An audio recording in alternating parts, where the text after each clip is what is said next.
านผู้ชมที่เคารพเพื่อเป็นการลดพรปัญหาการนำไส้พลาสติกแบบไส้ข้างเดียวในแขนงอุตสาหกรรมการท่องเที่ยวอยู่สาธารณรัฐประชาธิปไตยประชาชนลาวปัญหาที่สำคัญของผู้ประกอบการในแขนงของการท่องเที่ยวการบริการและทุกคนในสังคมต้องได้มีการร่วมแรงร่วมใจกันเป็นเจ้าการเพื่อเป็นการสร้างสิ่งแวดล้อมที่ดีเวลาที่เขาจะได้เริ่มพิธีของเขาแล้วเราขอเชิญในวันที่ 16 กันยายน 2019 ที่นครหลวงวิจันทร์ศูนย์บริการวิสาหกิจขนาดน้อยและขนาดกลางสภาการค้าและอุตสาหกรรมแห่งชาติลาวและกรมส่งเสริมวิสาหกิจขนาดน้อยและขนาดกลางจัดงานสนทนาในหัวข้อประเทศลาวก้าวเข้าสู่ประเทศที่ปราศจากพลาสติกโดยการลดพรการนำไส้พลาสติกแบบใส่ได้ครั้งเดียวในแขนงอุตสาหกรรมการท่องเที่ยวโดยการเป็นประธานของทานดาวบอนพระจันทวงศ์รองประธานสภาการค้าและอุตสาหกรรมแห่งชาติลาวมีสมาชิกจากแขนงการอุตสาหกรรมการท่องเที่ยวของร่วมในพิธีท่านนางถุยเฟืองเหวียนที่ปรึกษาด้านการบริโภคและการผลิตแบบยืนยงของโครงการที่เกี่ยวพันกับการร่วมมือด้านการพัฒนาเยอรมันได้บรรยายในหัวข้อประเทศลาวก้าวเข้าสู่ประเทศที่ปราศจากพลาสติกโดยการลดพรการนำไส้พลาสติกแบบใส่ได้ครั้งเดียวในแขนงอุตสาหกรรมการท่องเที่ยวสภาพการทิ่มขี้เหงื่อในทั่วโลกและในลาวโดยเฉพาะแม่นการปล่อยขี้เหงื่อจากแม่น้ำคอง1 ใน 10แม่น้ำที่ปล่อยขี้เหงื่อพลาสติกลงสู่ทะเลกว่าเอา95ส่วนห้อยสำหรับแขนงการท่องเที่ยวนักท่องเที่ยวที่เข้ามาเที่ยวประเทศลาวมีการบริโภคน้ำดื่มจากตุกพลาสติกหลายกว่า120ล้านตุกเพื่อรักษาสิ่งแวดล้อมก็คือระบบนิเวศท่านยังได้นำเสนอบางแนวทางในการลดพรและจัดการเกี่ยวกับปัญหาพลาสติกตื่มอีกนอกนั้นผู้เข้าร่วมยังได้รับฟังการนำเสนอความรู้ประสบการณ์เกี่ยวกับการจัดการคุ้มครองเพื่อลดพรปัญหาการนำใช้ถุงยางพลาสติกแบบใส่ได้ครั้งเดียวแล้วทิ่มจากหัวหน้าแผนกคุ้มครองสิ่งเศษเหลือกระทรวงทรัพยากรธรรมชาติและสิ่งแวดล้อมและต่างหน้าผู้ประกอบการด้านโรงแรมร้านอาหารและบริษัทท่องเที่ยวเพื่อเป็นแนวทางอีกด้วยมื้อนี้สภาการค้าพวกเราได้จัดงานสัมมนาหรือว่างานสนทนาเกี่ยวกับการลดพรการนำใช้พลาสติกหรือว่าเอิ้นว่าลาวฟรีพลาสติกที่นี่เป็นครั้งที่4ที่เราจัดเราได้เชิญพวกร้านอาหารโรงแรมและพวกท่องเที่ยวมาให้ความรู้ว่าแต่ละภาคส่วนเขาเจ้าได้ลดพรการนำใช้พลาสติกแบบใดหรือว่าเฮ็ดให้การนำใช้ดังกล่าวนั้นสามารถเอาไปย่อยสลายได้ไวหรือการเอาอันอื่นมาทดแทนพลาสติกใส่อยู่ในครอบครัวห้องการสำนักงานและเฉพาะบุคคลและแม่นเฮาปลูกจิตสำนึกให้กระเจ้าฮู้ว่าเฮาสิลดพรอย่างใดเท่าที่จะหลายได้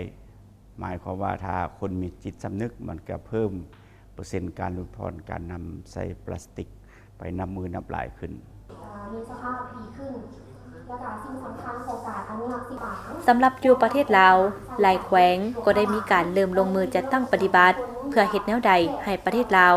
สามารถลดพรจำนวนขี้เหงื่อลงให้ได้หลายที่สุดซึ่งวิธีดังกล่าวก็เป็นแนวทางหนึ่งที่สอดคล้องกับการอนุรักษ์สิ่งแวดล้อมหนึ่งในแผนพัฒนาเศรษฐกิจสังคมแห่งชาติปี 2016-2020 ครั้งที่ 8 การทับฮ้องและประกาศใช้ยุทธศาสตร์การเติบโตสีเขียวแห่งชาติแต่นี้ฮอดปี 2030 ในเดือนมังกร 2019 ที่รัฐบาลได้กำหนดให้ทุกกรมกองและทั่วทุกแขนงการอุตสาหกรรมร่วมกันจัดตั้งปฏิบัติในนั้นแขนงการท่องเที่ยวแม่นถูกระบุให้เป็นแขนงการที่สำคัญในการริเริ่มสุกยู่การพัฒนาแบบยืนยงของชาติในซุ้มปีต่อหน้าเคียงคู่กับทิศทางดังกล่าว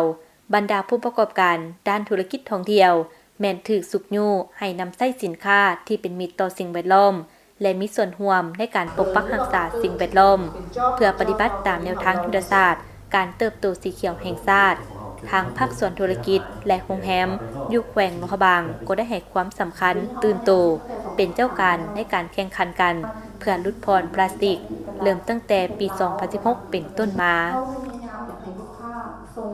เฮา เริ่มจัดตั้งปฏิบัติจริงๆจังๆก็คือแม่น2017เนาะพนักงานเฮานี่แม่นให้ความสนใจหลายเพราะว่าข้าเจ้าจะเห็นผลตัวเลขคือข้าพเจ้ามื้อนี้ข้าพเจ้าขึ้นนำเสนอ 86% เนาะ 86% ตั้งแต่ 2017 หา 2019เฮาได้รูดพรได้ 86% เมื่อข้าเจ้าเห็นตัวเลขเขาจะว่าอ้าวข่อยได้เฮ็ดสิ่งนี้ว่ะเนาะมันจะได้เปลี่ยนทัศนคติของข้าเจ้าแล้วเปลี่ยนพฤติกรรมของพนักงานเบ้าเรื่องนักท่องเที่ยวสิข้าเจ้าเข้าใจอยู่แล้วเนาะข้าเจ้าบ่ได้มีปัญหาว่าข่อยต้องเปลี่ยนไม้พันหูจากเป็นพลาสติกแล้วมาเป็นไม้ข้าเจ้ามันเข้าใจอยู่แล้วเพราะว่ามันเป็นกระแสของโลกบ่แม่นว่าย้อนลาวย้อนว่าแม่น้ำของเฮานำสู่พลาสติกสู่ทะเลเนาะข้าเจ้าเข้าใจในปัญหาของโลกเนาะแล้ววันนี้เขาก็ที่เริ่มเนี่ยได้จากโรงแรมเขาอาจจะใส่น้ำดื่มที่ว่าบรรจุใส่แก้วให้แขกที่มาที่ว่าเขาเห็นฟรีให้แขกนั้นอาจรีเริ่มตัวนี้ก่อนเขาจะรุดพรกันน้ำใส่ที่เป็นนั้นแก้วอย่างนั้นแล้วสองมาก็อาจจะถุงพลาสติกที่ว่าเขาจะให้แขกไปเฮ็ดอันถุงซักเครื่องนั้นเขาอาจจะบ่จำเป็นที่ใส่ถุงพลาสติกอีกแล้วหรือว่าอาจจะไปซื้อเป็นกองหวายบ่หรือว่าเป็นถุงผ้าไว้แขกเอาเครื่องใช่ไหมใส่ให้เขาซักนั้นหรือว่าแหล่งท่องเที่ยวบ่อนใหญ่เขาไปแนะนำลูกค้าบ่ให้เขาจะอาจจะบ่เอาถุงยางไปใส่หรือว่าทุกอย่างที่ว่าพานเข้าไปในงานนั้นก็คือเหตุผลที่ว่าพวกเขาได้เริ่มสร้างเครื่องหมายการค้าในพิธียังได้มีการเปิดตัวโลโก้ที่ใส่เป็นการยั่งยืนให้แก่แขนงการธุรกิจการท่องเที่ยวเช่นห้านอาหารและโรงแรมว่าเป็นสถานที่ที่สามารถลดพรการนำใช้พลาสติกหรือปราศจากการนำใช้พลาสติกโดยจะเปิดให้ผู้ประกอบการแขนงการธุรกิจการท่องเที่ยวเข้ามาลงทะเบียนกับศูนย์บริการวิสาหกิจขนาดน้อยและขนาดกลางเพื่อเข้าร่วมการประเมินการฝึกอบรมและตรวจสอบมาตรฐานจากผู้เชี่ยวชาญเฉพาะด้านอีกด้วยงานดังกล่าวได้รับการสนับสนุนจากองค์การเพื่อการร่วมมือระหว่างประเทศแห่งเยอรมันหรือ GIZ